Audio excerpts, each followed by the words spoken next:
하나님께서 우리를 긍휼히 여기시고 영원한 삶의 소망을 품도록 부르신 줄 아나이다.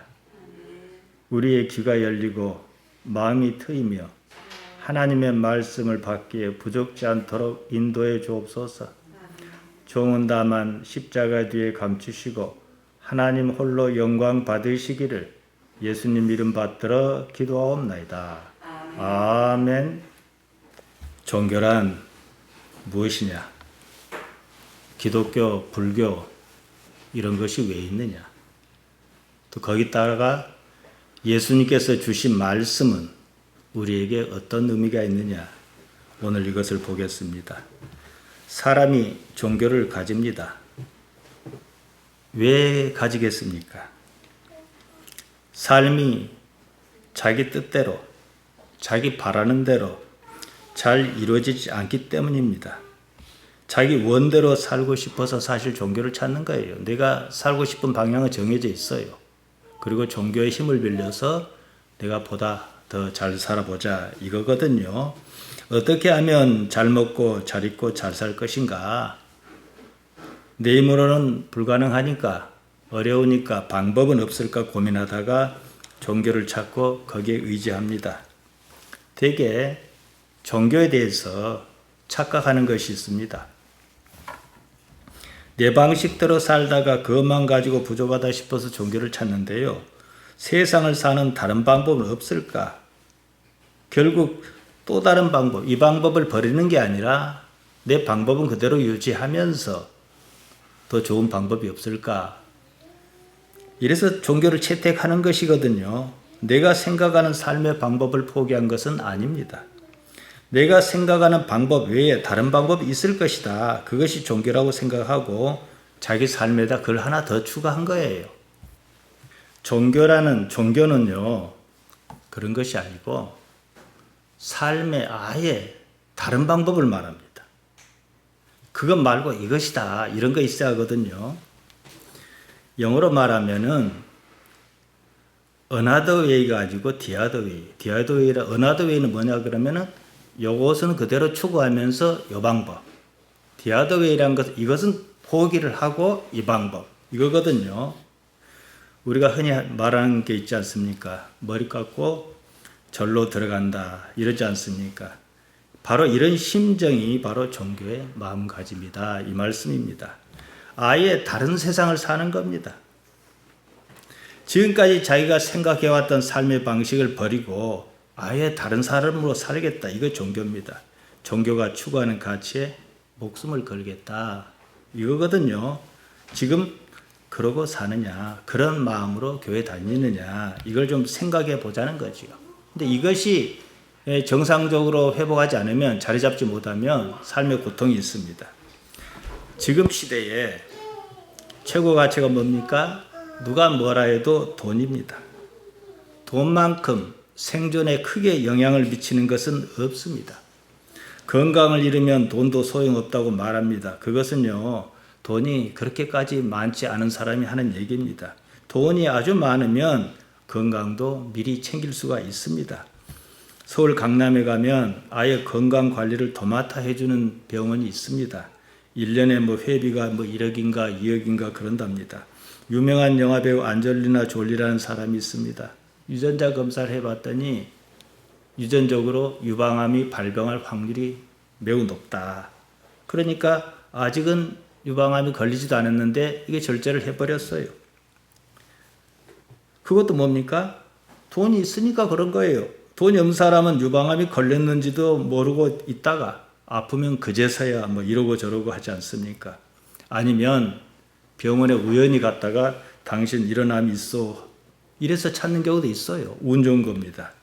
돈이 삶을 좌우합니다. 돈 문제예요. 오늘날 돈이 무엇인지 이것부터 간단히 짚고 넘어가겠습니다. 돈이란 거 우리가 10,000원짜리 지폐가 있고 50,000원짜리 지폐가 있지 않습니까? 이것은 그냥 종입니다. 교환가치라 그럽니다. 이것으로 집도 사고 차도 사고 그래서 돈을 많이 모으려고 하지 않습니까? 돈으로 흔히 무엇을 산다고 생각하는데 그건 그냥 생각 없이 하는 말입니다. 돈으로 상품을 교환하는 것입니다. 예를 들자면 말이에요. 한 나라가 전쟁이 나서 망해버렸습니다. 그 나라의 돈은 아무런 가치가 없습니다. 교환 가치를 잃은 것입니다. 지금 시대에 가장 강력한 가치를 가진 돈이 무엇입니까? 미국 돈, 달러입니다.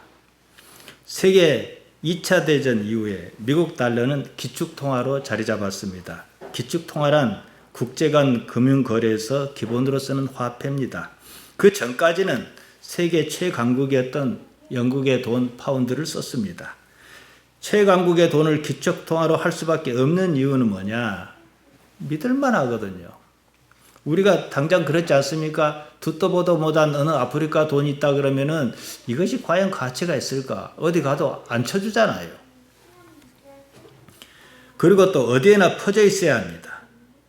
큰 전쟁을 연거푸 치르면서 세계전쟁이 1차, 2차 있었지 않습니까? 각국의 재정이 좋지 않았습니다.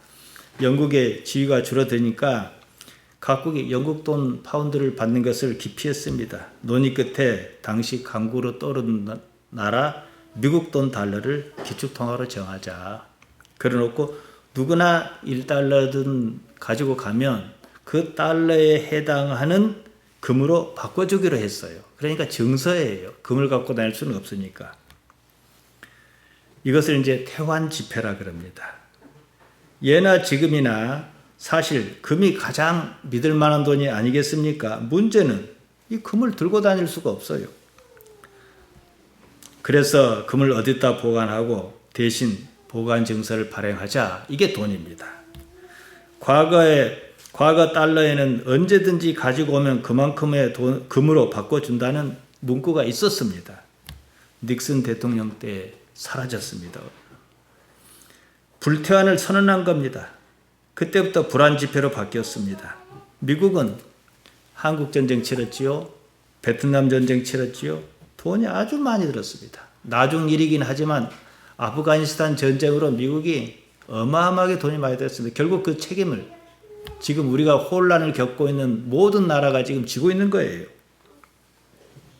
각국은 아무래도 미국을 믿을 수 없겠다 싶었습니다. 미국이 망하면 어쩌지 그랬습니다. 그래서 너도 나도 가서 달러를 갖고 와서 우리 맡긴 금을 돌려달라.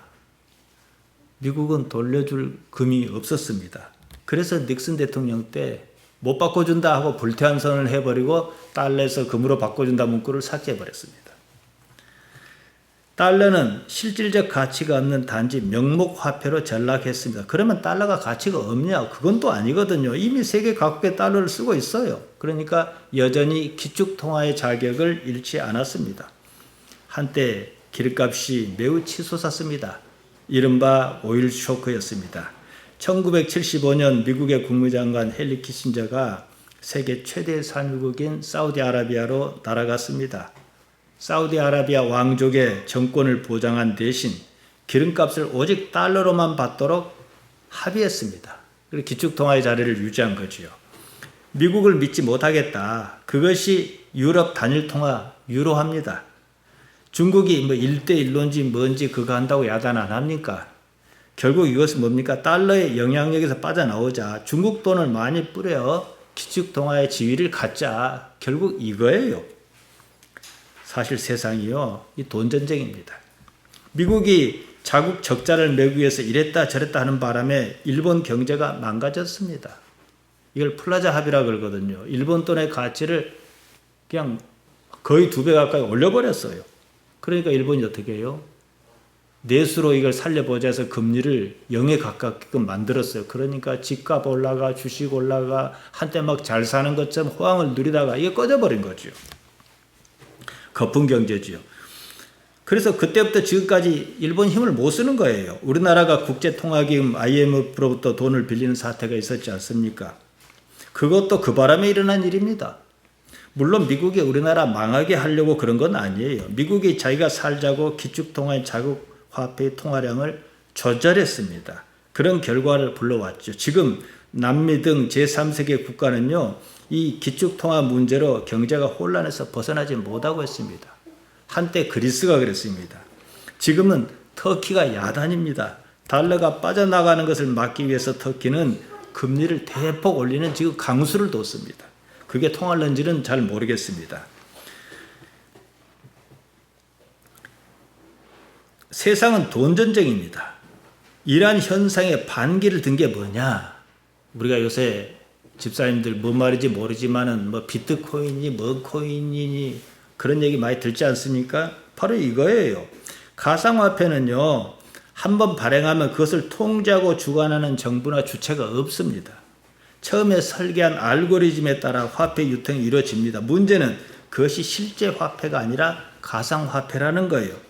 따지고 보면 우리나라 돈 10,000원짜리나 뭐 달러, 100달러나 이런 지폐도 가상화폐예요. 왜냐?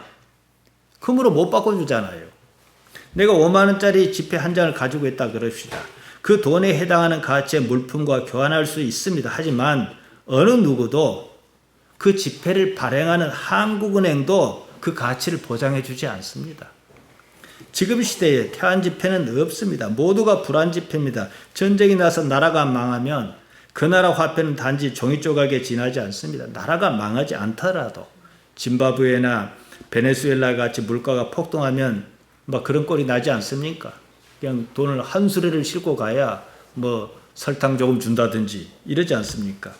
아직까지 그런 상황이 일어나지 않았을 뿐입니다. 때문에 나라가 좀 흉흉하다, 경제가 어쩐다 그러면 어떻게 해요? 금값이 올라가잖아요. 금은 여전히 보관이 어렵습니다. 더구나 지금은 실물 화폐를 거의 사용하지 않습니다. 여러분이 버스를 탈 때 돈 주고 탑니까? 물론 돈 주고 타는 사람 아직 있죠. 뭘 가지고 타요? 교통카드라고 띡 하고 타지 않습니까? 단지 숫자가 오가는 것입니다. 원하든 달러든 사실 모두 가상화폐입니다. 다만 통제권을 국가가 가지고 있느냐 없느냐 이 차이가 있을 뿐입니다. 거기다가 비트코인 같은 것이 안전자산으로 자리 잡지 못했다는 것입니다. 언제든지 그럴 가능성이 없는 건 아닙니다. 때문에 중국을 비롯한 각국의 중앙은행은 현재의 실물화폐를 전자화폐로 바꾸려는 작업을 하고 있습니다. 우리나라 한국은행도 연구에 들어갔습니다. 화폐 유통에 영향력을 뺏기지 않겠다는 것이죠. 서두에서 말씀드렸듯이 돈은 삶에 영향을 가장 크게 미치는 것입니다. 삶에서 돈이 모든 것이다. 지금 시대에는 이렇게 말할 수가 있다. 이 말씀이에요. 문제는 모든 돈이 가상화폐라는 점입니다. 돈은 사실상 실체가 없는 겁니다. 이것이 시사하는 바가 매우 큽니다. 어떻게 보면 젊은 애들은 이해할 수 있어요. 컴퓨터 게임에 몰입하면은 그 안에서 사용하는 화폐와 똑같다는 거예요. 어디서 사용할 수 있느냐 이거지요. 삶을 돈에 걸었습니다. 그런데 돈이 가상이라는 거예요. 지금 당장 조건이 맞아 실물인 것처럼 그 가치를 지닐 뿐입니다. 언제든지 그 가치는 사라질 수가 있습니다. 삶 또한 그렇다는 거예요. 돈이 전부라고 말하는 것은 뭐예요? 전부라고 아는 것은 뭐예요? 이것이 가상이다 이 말이잖아요. 삶에서 가장 큰 부분이 뭡니까? 돈 아니겠습니까? 돈이 가상이라면 삶도 거기에 따른 그러한 가치밖에는 없지 않겠느냐 이것이라는 거예요. 돈이 그렇듯 삶이 너무나 현실적이어서 삶이 가상이라는 사실을 느끼지 못하는 것은 아닌지 생각해 볼 필요가 있습니다. 이 삶이 가상현실이라 해도 어느 누구도 뭘 할 수 없습니다. 왜냐? 가상이 아니라는 증거를 댈 수 없기 때문입니다.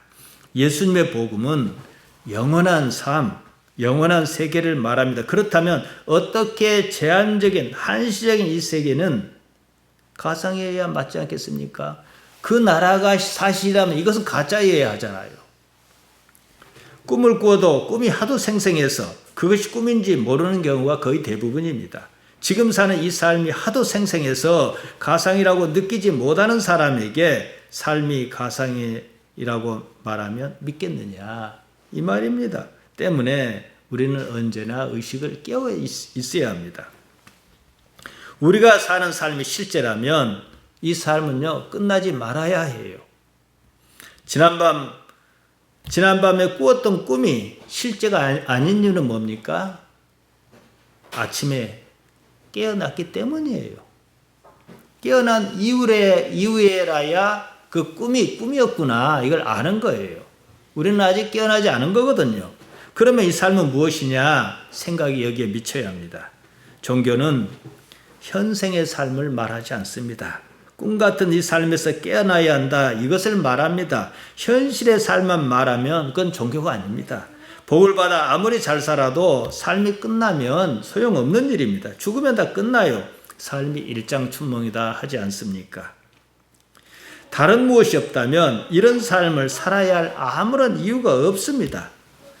그렇기 때문에 삶이 무엇인지 아는 사람은 살려 하지 않아요. 아니면 삶이 무엇인지 아는 사람 중에서는 아니면 뭐예요? 다른 삶을 살려고 하죠. 유교는 현실의 삶을 말합니다. 그런 점에서 유교는 종교가 아닙니다. 무교도 종교가 아닙니다. 왜냐? 오로지 현실 삶의 복을 추구하기 때문입니다. 신을 섬긴다고 하나 그조차도 현실의 복과 관계가 있습니다. 이 삶이 끝나면 아무런 쓸모가 없는 그런 것을 삶의 가치로 삼으면은 종교가 아닙니다. 삶을 어떻게 살 것이냐? 단지 그 방법과 기술일 뿐입니다. 어떻게 하면 잘 먹고 잘 입고 잘 살 것이냐? 종교는 이것은 두 번째로 칩니다.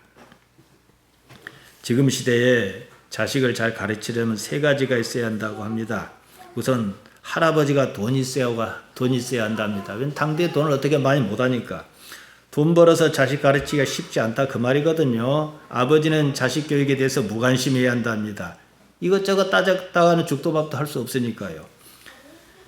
마지막으로 어머니가 극성 맞아야 한답니다. 치맛바람을 일으키며 여기저기 기웃거리며 정보를 얻고 그래야 한다는 거예요.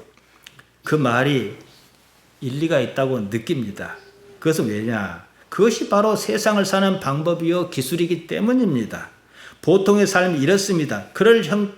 그렇게 할 형편이 못 되면 좌절하고 맙니다. 삶은 그런 것이 아니라는 거죠. 종교는요, 다른 삶, 영원한 무엇을, 그런 가치를 추구하는 게 있습니다. 그 가치가 이 삶을 지배할 때 그것을 종교다 이렇게 말합니다.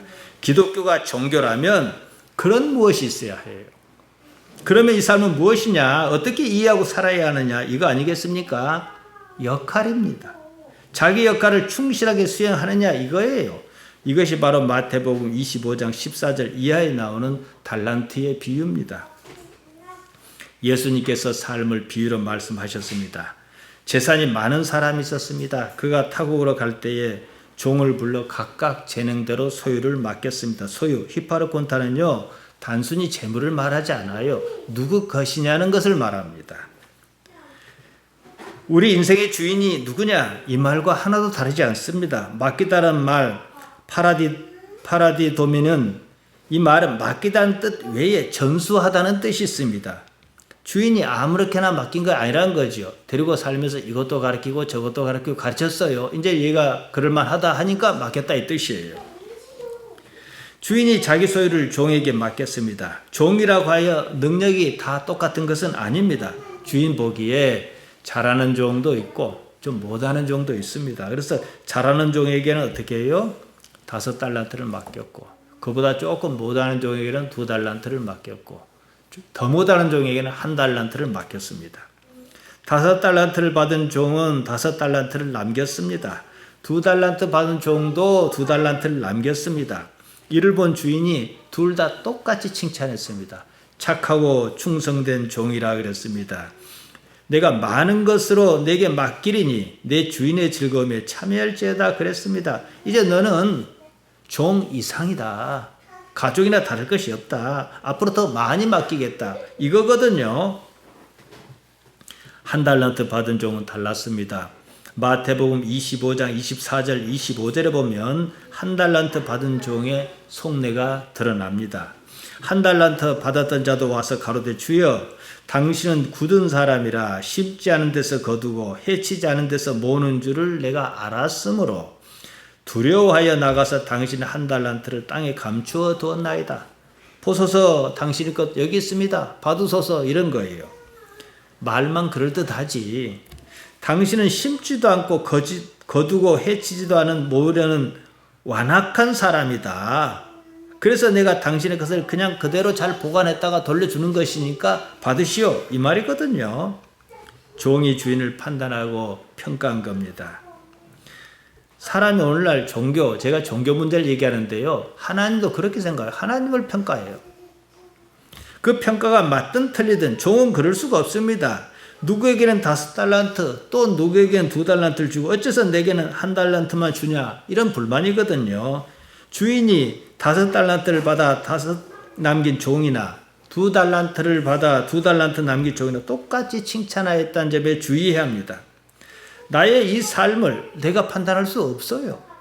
나의 이 삶은 하나님께서 주신 것이기 때문에 나는 내 삶을 1달란트밖에 아닌 이런 삶이라 할지라도 나는 여기서 내 역할만 하면 그만이다 이 말이에요. 상황을 바꿔 1달란트 받아 열심히 해서 1달란트가 아니라 2달란트를 남겨갖고 3달란트를 주인에게 돌려줬다 그럽시다. 아마 5달란트 맡았던 사람, 2달란트 맡았던 사람보다 더 크게 칭찬했을 것입니다. 나에게는 왜 이렇게 적게 주는고 했단 말이지요. 여기서 틀어졌습니다. 지금 우리 삶이 그렇습니다. 금수저 집안에서 태어난 사람도 있고요. 은수저 집안에 태어난 사람도 있습니다. 그보다 못한 집안에 태어난 사람도 있습니다. 나는 없는 집안에서 태어났으니 대충 살고 말겠다는 것은 1달란트 받은 사람하고 똑같다는 거예요. 인생이 주어졌으면 거기서 자기 일이 있는 거지요. 그런 사람은 마태복음 25장 26절, 30절에 나온 주인의 말을 들을 것입니다. 그 주인이 대답하여 가로되 악하고 게으른 종아, 나는 심지 않은 데서 거두고 해치지 않은 데서 모으는 줄로 내가 알았느냐.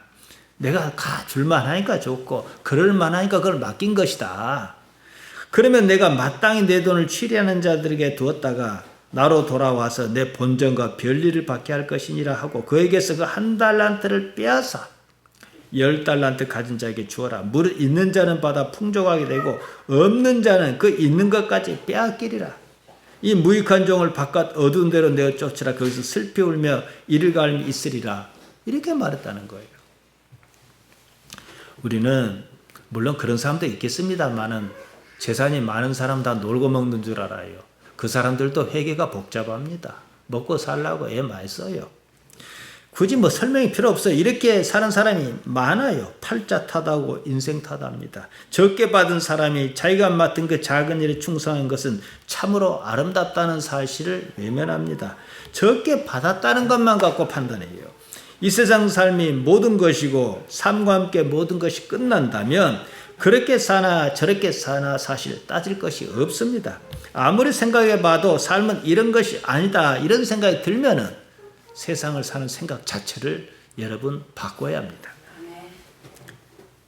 인생을 무엇에다 비교할 것이냐 생각해 봤습니다. 연극, 요새는 텔레비전에 드라마가 많이 나오니까 거기 연기자가 연기하지 않습니까? 거기다 비교할 수가 있습니다. 내가 맡은 역할에 연기자는 연연하지 않아요. 연극을 하겠다고 대본을 배우들을 불러다 나눠줬어요. 다 각자 나는 회사 재벌 총수하겠다고 그런 거 없어요. 재벌 총수 맡는 사람도 있고 가정부 맡는 사람도 있고 운전을 하는 일 맡는 사람도 있고 그런단 말이지요. 길거리 청소라는 역할을 맡았다 해서 못한 게 아니에요. 자기가 맡은 역할에 혼신의 힘을 다하느냐 연기자로서는 이게 가장 중요한 겁니다. 그래서 연극이나 영화에서 메서드 연기라는 말이 있습니다. 메서드 액팅이라 그러는데요. 극중 인물과 자기를 동일시하는 연기 기법을 말합니다. 훌륭한 연기자는 자기가 맡은 극중 인물과 자기를 일단 동일시합니다. 여기에 대표적인 배우를 누구를 꼽느냐 그러면은 더스틴 호프만을 꼽는다 그래요. 완전히 극중 인물로 변해버려요. 자기가 맡은 역할이 회사 회장님이냐 가정부냐 이거 중요하지 않습니다. 자기가 맡은 역할을 얼마나 차지게 잘 수행하였느냐 여기서 만족을 얻는다는 거예요. 인생이 사실이 아니라면 다른 말로 인생이 연극과 같은 것이라면 부잣집에서 태어났냐 가난한 집에서 태어났냐 그것은 전혀 중요하지 않습니다. 내가 이 인생이라는 연극 마당에서 연기를 어떻게 잘할 수 있느냐 얼마나 혼을 다해서 잘할 것이냐 이것이 중요한 것이지 내 배역이 중요한 건 아닙니다. 항상 회사 회장님이 주인공으로 나오지는 않거든요. 그렇지 않습니까? 주인공의 삶을 사느냐 이거죠. 극중에서 단역으로 회사 회장 역할을 맡은 사람이 별로 좋지 않을 겁니다. 자기 삶은 전혀 안 그런데 극중 삶이 그러다 보면은 더 비참하지 않겠습니까? 여기에 꼭 맞는 말씀이 있습니다. 어리석은 부자의 비유가 이것입니다. 부족한 것 없는 부자가 있었습니다. 오늘 밤에 죽을 것입니다. 오늘 밤으로 부자의 역할은 끝난다 이 말이에요. 예수님께서 그런 사람에게 하신 말씀이 누가복음 12장 21절입니다. 자기를 위하여 재물을 쌓아두고 하나님께 대하여 부여치 못한 자가 이와 같으니라. 하나님께 대하여 불루테오 부유해야 합니다. 세상에 부유한 게 아닙니다. 하나님께 대하여 풍부한 감성과 이성과 지식이 있어야 하는 거예요. 사는 동안에 하나님을 어떻게 생각하였는지 이 말이거든요. 이 삶이 영원하다면 사실은 그럴 것도 없는 것 아니겠습니까? 이 삶은 끝이 있습니다. 끝이 있다는 사실은 이 삶이 실제가 아니다. 허상이다. 이 말이거든요. 그래서 제가 화폐의 가상성을 말씀드렸던 거예요. 나이가 들수록 육신은 점점 더 말을 잘 듣지 않습니다. 나이가 들면 그런 말 하잖아요. 어제 다르고 오늘 다르다. 이럽니다. 이러다 말 것이냐. 이것을 생각해야지요. 평생도록 하나님만 생각했습니다. 하나님을 바랐습니다. 그 사람이 죽을 때가 닥치면 뭘 하겠습니까? 참 잘 살았다. 이제 나는 간다. 하나님 품에 안긴다. 다음에 보자. 이러지 않겠습니까? 지난 시간에 기독교가 말하는 구원에 대해서 말씀드렸습니다. 구원하다 소조입니다. 명사로 써서 구원, 소테리아입니다. 고통스러운 나쁜 환경에서 구출하는 것을 말합니다. 삶의 역경에서 벗어나는 것, 구출한다 이 말이거든요. 그러니까 구원은 한마디로 뭐냐? 그냥 구출이에요. 구하여 빼는 것입니다. 구하여 빼야 좋은 삶을 살 것 아니겠습니까? 성경에서 구원은 두 가지 의미로 쓰입니다.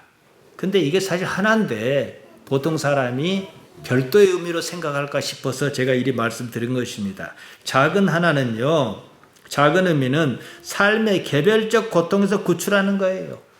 가난이라든가 질병이라든가 좌우지간 바란 적도 없고 희망한 적도 없는 그런 상태, 자기 뜻대로 하지 못하는 구속 상태에서 벗어나는 것을 말합니다. 그래서 병이 12해 동안 혈루병을 앓던 여자에게 거꾸로 말씀하셨습니다.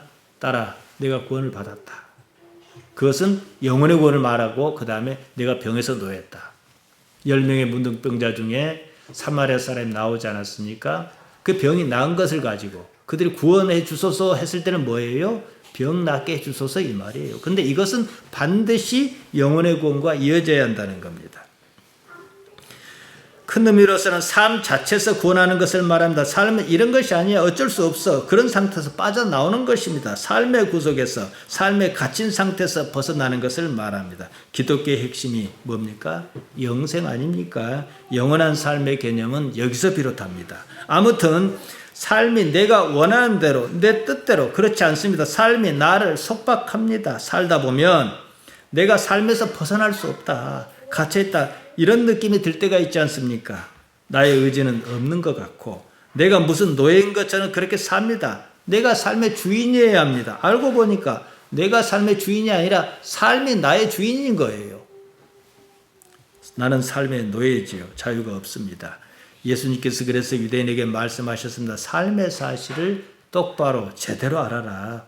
그래야 너희가 자유를 얻을 것이다. 요한복음 8장 32절입니다. 진리를 알지니 진리가 너희를 자유케 하리라. 이렇게 번역해서 의미를 전달하려고 하면 쉽지가 않습니다. 카이코노세스테 그러므로 알아라. 텐 알레데이안 진리를 사실을 알아라. 카이 그러면 해 알레데이아 그 알레데이아 사실이 엘류데로스의 히마스 너희를 자유롭게 할 것이다. 진리라고 번역했습니다. 사실입니다. 알레데이아예요. 그러므로 사실을 알아라. 삶의 사실을 알아라. 그랬을 때 내가 한 그 사실이 너희를 자유롭게 할 것이다. 가상은 사실이 아니라 뜻 아니겠습니까? 아까 그래서 제가 말씀드린 것입니다. 제가 자주 강조해서 말씀드립니다. 기노스코라는 말은요, 단순히 안다는 말 이상의 의미가 있습니다. 때문에 깨닫는다로 쓰기도 해요. 요한복음 8장 43절에 이런 말씀이 있습니다. 어찌하여 내 말을 깨닫지 못하느냐. 이때 디노스코를 썼습니다. 깨달았으면 그냥 아는 게 아니라 깨달았으면 어떻게 했어요? 깨달은 그 가치대로 살 것이 아니겠습니까? 그러니까 하나님을 안다. 그럼 어떻게 해요? 하나님을 알아라. 호세아 선지자가 막 그랬어요. 야다나 기존스코나 또 똑같은 말입니다. 하나님과 알았으면, 깨달았으면 하나님과 깊은 관계를 가지고 살려 하지 않을 것입니까? 천사가 마리아에게 나타났습니다. 아직 결혼도 안 했는데 아기를 잉태할 것이다 그랬습니다. 이치에 맞지 않아요. 이해할 수가 없었습니다. 그래서 묻습니다. 누가복음 1장 34절입니다. 내가 사내를 알지 못하니 어찌 일이 있겠습니까? 사내를 알다. 안드라우 기노스코 나오죠. 깊은 관계를 말합니다. 똑같은 상황이 창세기 4장 1절에 나옵니다. 아담이 그 아내 하와와 동침하매, 이건 이제 우리가 아는 의미로 의역을 한 겁니다. 직역을 하면 아담이 그 아내 하와를 알매 야답니다. 그러니까 이 안다란 말은 그냥 아는 걸 말하는 게 아니에요. 깊은 관계를 말합니다. 예수님께서 영생에 대해서 직접 언급하셨습니다. 요한복음 17장 3절입니다. 영생은 곧 유일하신 참 하나님과 그의 보내신 자 예수 그리스도를 아는 것입니다. 줄여서 말하면 뭐예요? 영생은 하나님을 아는 것이다. 기노스코다. 하나님을 기노스코다. 그러니까 영생은 뭐냐? 하나님과 어떤 관계냐? 깊은 관계라는 거예요. 말해도 알고 안 해도 알 정도로 깊은 관계다 이거죠. 남남이 만나 부부를 이뤄서 평생을 알고 응달고 살았습니다. 그러면은 새로운 정보 외에는 말이 필요가 없어요. 말해도 알고 안 해도 알아요. 왜냐?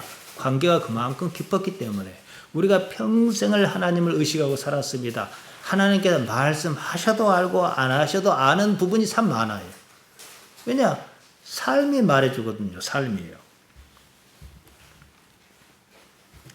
그러니까 영생이란 뭡니까? 하나님과 어떤 관계냐? 그러니까 이 삶에서 하나님을 어찌 생각하며 살려 하느냐? 이거거든요. 다시 요한복음 8장 32절입니다. 그러면 그 사실을 알아라. 그 사실이 너희를 자유롭게 할 것이다. 그냥 삶의 사실 그대로 알면 너희가 그 사실로 인해서 자유를 누릴 것이다. 이 말씀입니다. 삶의 형편이 그러면 그 사실을 똑바로 알아라. 깨달아라. 그래야 그 삶에서 놓여 구원을 받아 자유를 얻을 것이다. 이것이 바로 예수님께서 말씀하신 구원, 삶에서 구출입니다. 단지 삶의 사실을 제대로 알아라. 다른 말로는 너는 삶에 갇혀 산다. 노예로 산다. 그러니 그런 삶에서 벗어날 수가 없지 않냐. 이거거든요. 근데 유대인들은 그 말을 못 알아들어요. 우리가 언제 아브라함의 자손은 언제 종이었느냐 그런 거거든요. 그러면 삶을 지배하는 것이 무엇이냐 이 문제가 있지 않겠습니까? 삶을 지배하는 게 무엇이겠습니까? 자기 관념입니다. 관념은 그냥 쉽게 생각해서 생각입니다. 삶에서 만들어진 겁니다. 관념의 기반은 생존입니다. 생존은 단순히 사느냐 죽느냐 이 문제거든요. 어느 편이 생존에 유리하냐 그겁니다.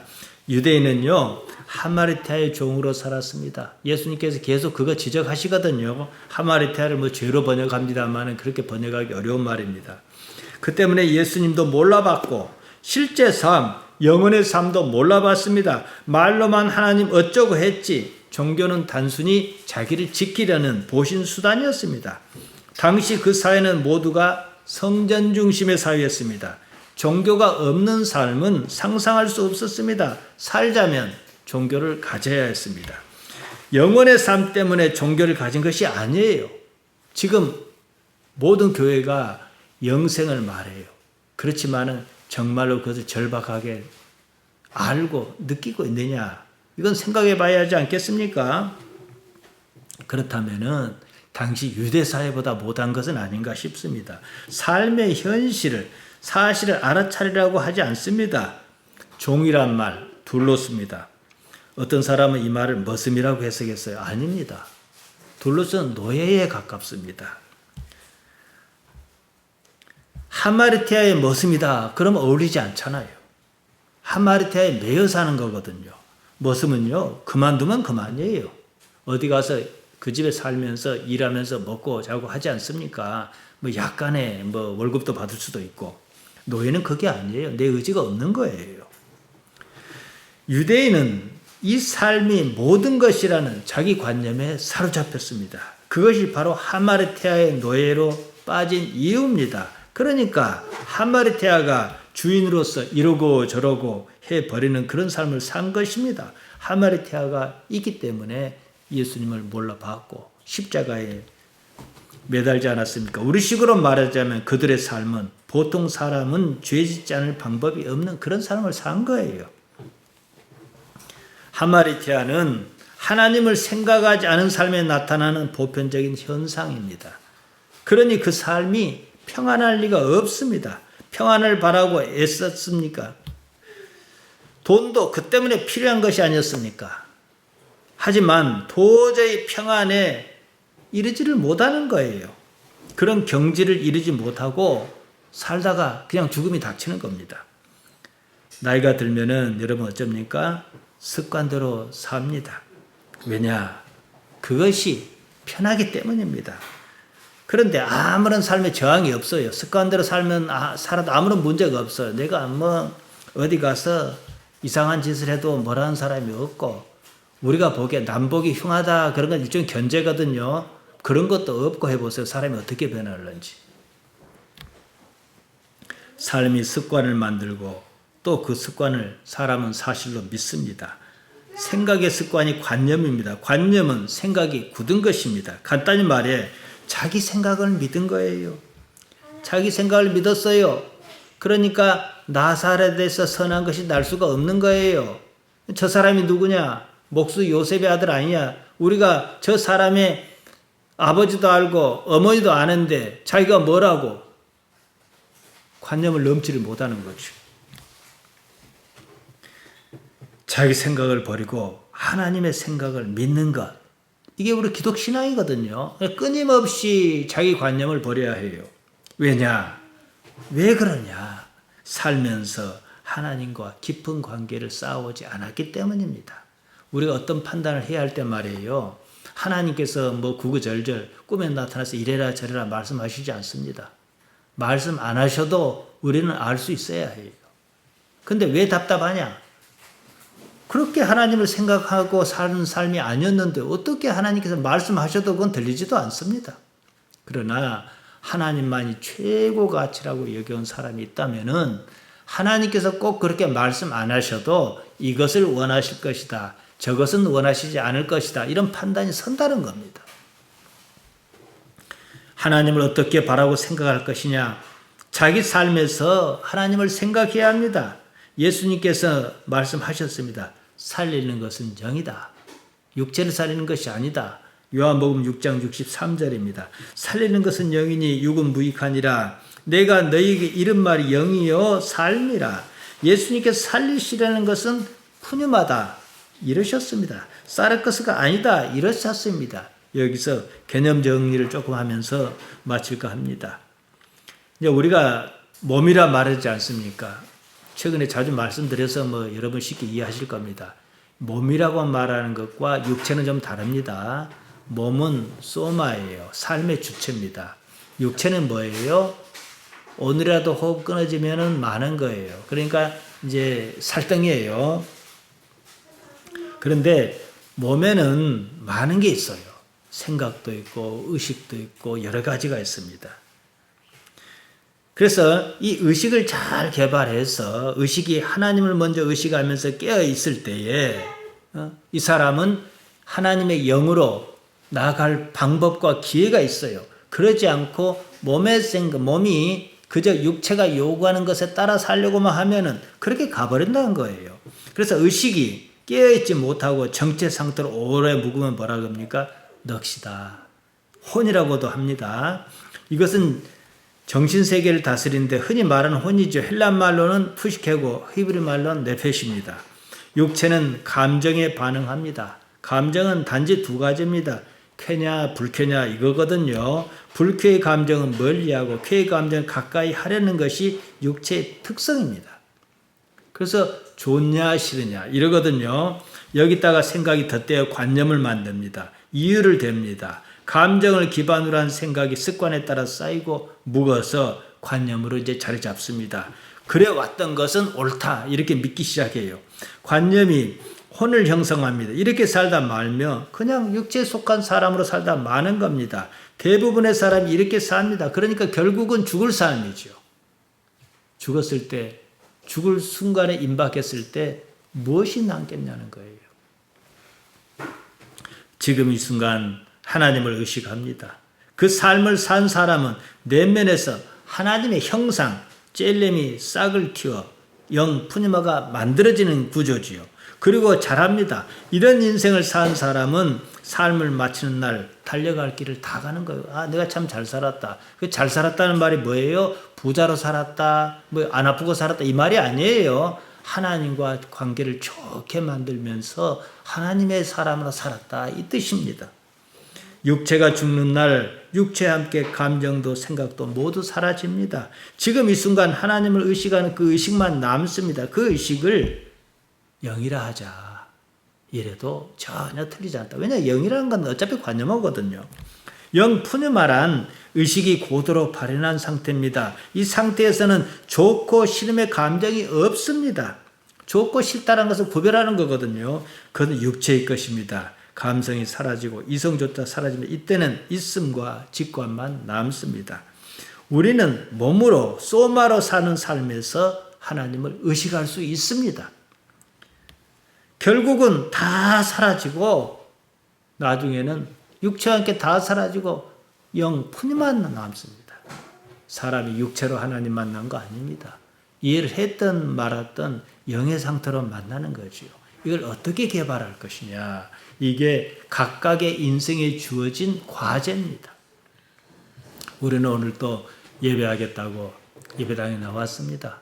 하나님을 빼고 예배가 무슨 소용이 있겠습니까? 우리 삶을 봅시다. 하나님을 빼고 무슨 소용이 있겠습니까? 이 육체를 보듬고 영원히 살 수 있는 삶은 아니거든요. 그렇다면 우리가 무엇을 생각해야 되는가? 단 하루를 살더라도 하나님을 생각하며 좀 더 구체적으로 나가면은 하나님을 삶에서 의식하며 하나님께서는 삶으로 나타나 주시거든요. 흰옷 입은 할아버지로 나타나는 게 아니고 삶을 가지고 나를 이리 이끌고 저리 이끄시면서 당신의 존재감을 드러내 주신다는 거예요.